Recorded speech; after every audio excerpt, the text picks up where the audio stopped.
let's discuss the another important topic of this chapter, that is holding period computation.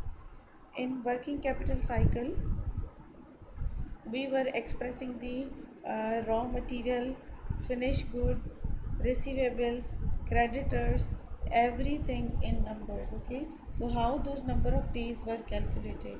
Actually, those number of days are known as holding period computation. Okay, so first one is raw material holding period, that is number of days of raw material that were kept as inventory. Okay, so raw material holding period means number of days of raw material that were kept as inventory. So how this can be calculated?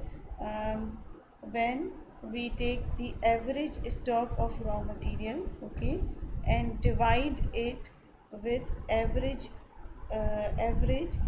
consumption of raw material per day.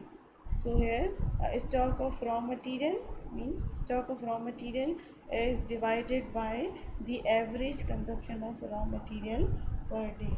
So how do we get to know what is average consumption of raw material per day? Okay, so this is nothing but annual consumption of raw material divided by number of days in a year. What average consumption, annual consumption of raw material, okay, divided by number of days in a year, which will give average cost of raw material consumption per day. Okay, so this is raw material holding period. Now we will see how to compute the number of days of production process. Okay, that is means number of days of production process means work in process holding period. Okay, so this is nothing but if we divide the average work in process inventory by what cost should be taken for division. So the cost should be the total production cost. So we divide average work in process inventory, okay, by average cost of production, uh, average cost of production per day. So here we have to find the total production cost per annum. Okay, so this should be divided by the number of days in a year, same as we did in raw material holding period. That would give us the average cost of production per day. Okay, so the next element is finished good holding period. So for finished good holding period, the numerator would be average finished goods, okay, whereas the denominator would be average cost of goods sold per day. Okay, so this is more important.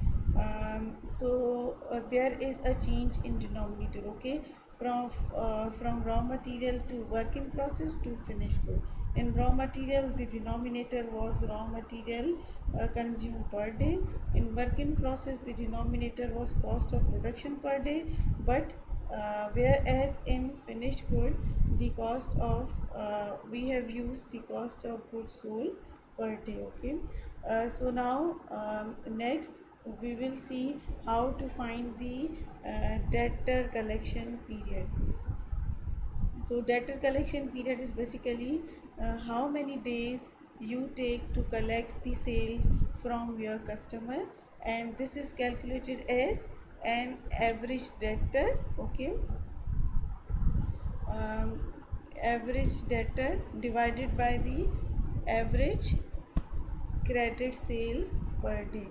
So how average credit sales, so we have to calculate average credit sale by taking total sales, okay, and identifying the credit sales out of it. Okay, identifying the credit sales of it out of it, okay, and then divide it with the number of days. Okay, divide it with the number of days.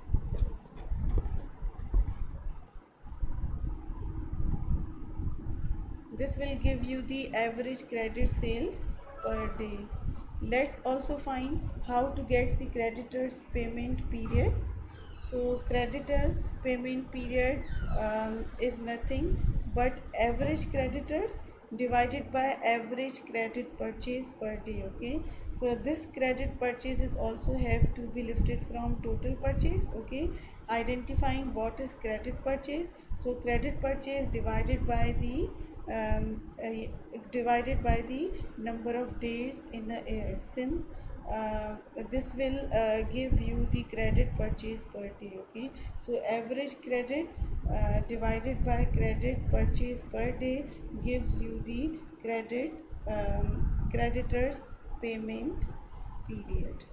Okay, so in the next video we will discuss, or in the Zoom class we will discuss the practical example for all the formulas which we have discussed now.